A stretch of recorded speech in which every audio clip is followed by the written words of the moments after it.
Kita semua sama-sama tahu kalau misalnya setiap media sosial itu pasti punya masa kelamnya masing-masing. Di YouTube misalkan masih belum ada AdSense, masa kelam. Di Twitter misalkan masih ada Vine. Oke, terus habis itu Vine itu dihancurin sama Twitter sendiri karena emang tidak profitable, masa kelam. Nah, sementara di Facebook sendiri ada banyak banget rentetan masa-masa kelam yang memang pernah dirasakan sama orang-orang atau pengguna Facebooknya sendiri gitu.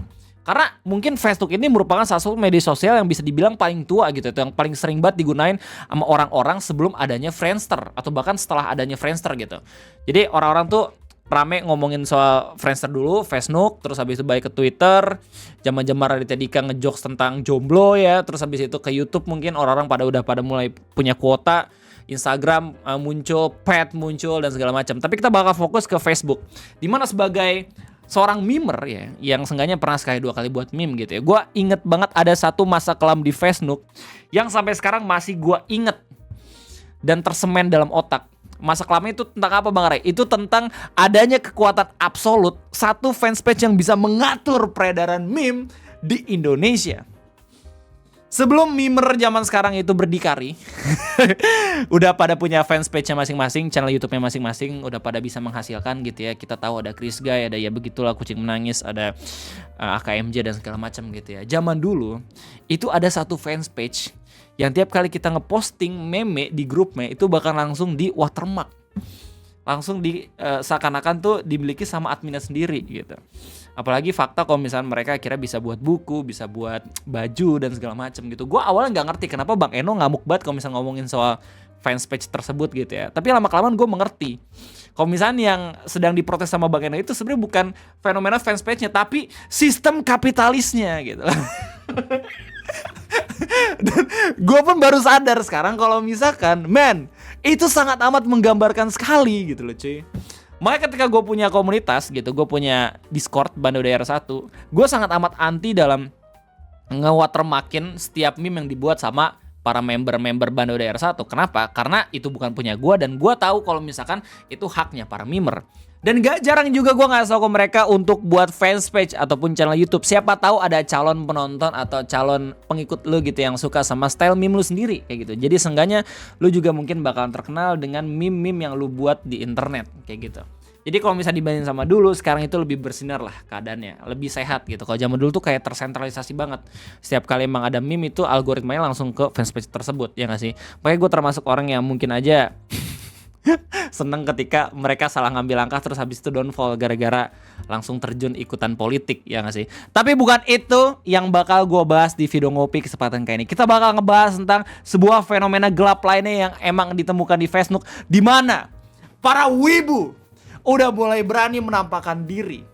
Dan diperparah keadaannya dengan kondisi di mana orang tuh lagi pada demen banget nge-share tentang percakapan-percakapannya dia sama orang yang dia sukai di Facebook. Zaman-zaman alay, zaman-zaman dimana kita sendiri tuh nggak malu karena kita punya pasangan dan segala macam, apalagi sehobi gitu ya. Nah yang lebih kacaunya lagi adalah kalau misalnya hobinya itu sama-sama menjadi seorang wibu. Mereka roleplay seakan-akan mereka itu karakter anime dengan menggunakan cara bicara orang-orang Jepang dan segala macam. Oke, jadi selamat datang di Ngopi, ngobrolin persoalan Indonesia, dan pada kesempatan kali ini gue bakal menguji mental lu. Tujuan gue buat video ini adalah untuk ngasih tahu kalau misalnya sesuatu yang seram, sesuatu yang horor, sesuatu yang bikin merinding itu bukan cuman sesuatu yang gak bisa lu lihat, tapi mungkin juga sesuatu yang udah pernah lu lihat sebelumnya, seperti postingan yang bakal gue share lewat video ngopi ini. Ini postingan tentang apa Bar? Ini postingan tentang dua orang wibu yang sedang PDKT satu sama lain, yang entah kenapa mereka share percakapannya di Facebook. Terus mungkin aja dilihat sama admin fanspage, disimpan menjadi arsip Facebook, terus habis itu di-reshare ulang sampai pada akhirnya gue bisa ngeliat postingan ini lagi di tahun 2025. Dan kita bakal sama-sama lihat percakapannya biar kita sama-sama tahu dan juga bisa sama-sama belajar untuk tidak asal nge-share ke internet. Alright. Hontoka? Ini sepertinya yang ngirim cowok ya, terus habis itu yang emang respon cewek.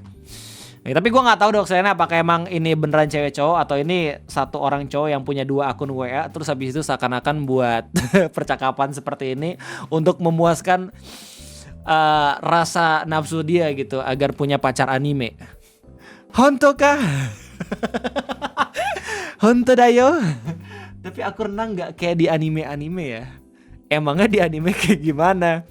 Perasaan aku nggak pernah lihat scene berenang di anime. Hah? Bohong! Wibu tidak pernah melihat scene berenang di anime. Hah? Dari tahun 2020 juga kita tahu ada anime-anime yang emang memperlihatkan adegan-adegan renang gitu ya. Bahkan di Naruto pun ada adegan mandi gitu di pemandian air panas. Pakai Mizugi. Hah! Baru saya kata yang nggak ngerti Mizugi apa, Mizugi itu baju renang.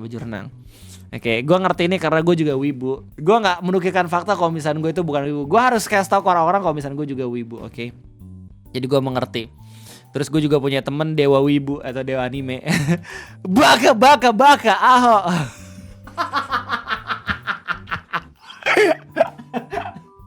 Tapi gimana ya? Ini cowok kayak beruntung banget anjir, sumpah dah. Kayak dia menemukan seorang pasangan atau perempuan gitu ya yang tidak geli gitu. Setiap kali dia ngechat seakan-akan karakter anime, men. Deep down in my heart gitu. Mungkin sebagian orang di Facebook itu iri sama cowok ini gitu. Siapa juga yang mau lihat Mizuki? Are Honto nih. Dari momen ini gue kayaknya udah mulai mempertanyakan apakah ini beneran percakapan yang real, yang legit antara cewek dan cowok, atau mungkin ini satu orang cowok doang yang punya 2 akun WA. Urus saya wa baka. Gue udah ngeliat ini 2 kali, dikirain gue udah kuat gitu sama postingan ini. Ternyata tidak. Makin ke bawah makin merinding. Dari postingan repostnya aja udah ada yang komen 371 orang gitu. Makin ke bawah makin merinding. Dan lu pun kalau misalkan merinding silakan lapor ya langsung di kolom komentar. Alright, sorry gue jadi cadel kan gara-gara ini. Kalau misalkan lu emang merinding silakan tulis di kolom komentar. Alright. Ahok.